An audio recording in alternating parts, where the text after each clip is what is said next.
Shabbat Shalom. The last 10 days, I was on a phone call, a Zoom call, with a group of people who've been coming together to meditate over COVID and before. Anyhow, one of them, a very prominent person in the Jewish world. And at the end of our session together, he shared his heart with us. He's Israeli. Um, and he spoke about his pain at seeing what was happening in Israel. But more than that, he was in his maybe mid to late 70s, and he had co-founded a moshav, a little town in Israel, when he was young. And now he was hearing that was being shot at and was in danger, and he was hearing everything that was happening from his family in Israel and all of his friends and family.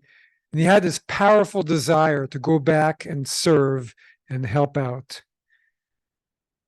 He wondered, what can I do at my age, and what? I haven't been away for so long. And he's a strong and principled guy, but he started to break down, even weeping and just saying, I don't know what I can do. I don't know, what should I do? Should I go back and help? My family wants me to stay. What should I do? What should I do? What should I do? It was really moving and heartbreaking to see the powerful angst that he had to serve his country at its time of need, as he was so worried about everything happening. So tonight we're honoring the veterans, and we're honoring that spirit of service itself, that spirit of sacrifice for a bigger cause. And this week in the parsha, we read of the story of Abraham. So Abraham is many things and accomplishes much in his life. And in the parsha, this is the end of his life. His wife dies. She's 127 years old, good age. And he himself is old, and he's in mourning, and he's thinking about his own mortality. And so he sends his servant to go and find their son a wife. He's worried about him. And everything he does in his life, we see from the Torah's understanding of him, he does with a spirit of service for other people. He's called by God, and he follows God's call to leave his birth country and become the father of a whole new beginning, a whole new people. And he goes to war himself to save Lot, his family member, and he comes back victorious. He has to battle his life circumstances when he and Sarah are childless, but eventually they miraculously have a son. He has to battle with God for the evil inhabitants of Sodom and Gomorrah, and God listens to him, even though in the end he destroys the cities.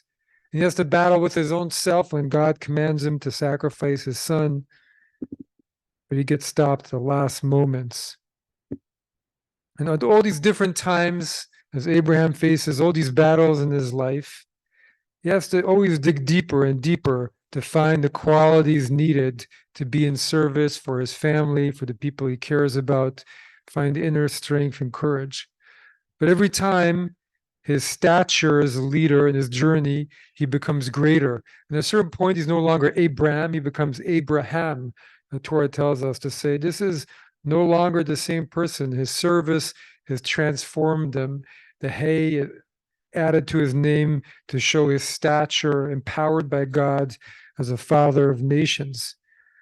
In the end, he lives this powerful life, the life of a warrior on the battlefield and out of the battlefield. And the Torah says this beautiful phrase about him, that Abraham had arrived at these later years of his life, B'seva tova, in good gray hair, and Baruch Bakol, blessed in everything. And Abraham exemplified the spirit of service and what it means to give of one's life for a higher cause, right? Service to your country, service to your people, service to your family, and also service to God.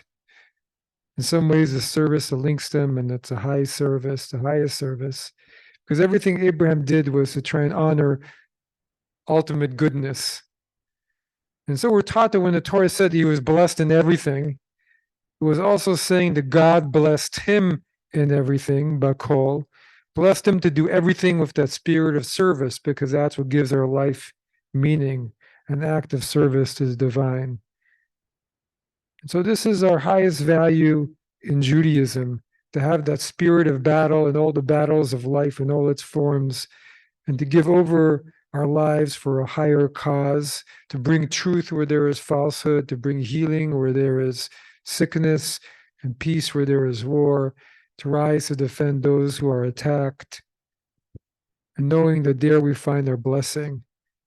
So today we honor all those who served this nation and who served Israel and other nations, but also we honor that spirit of battle, of inner battle and outer battle, which is what brings our quest and journey in this life truth and meaning, because that sacrifice to bring goodness into our world wherever we can is at all of our reach.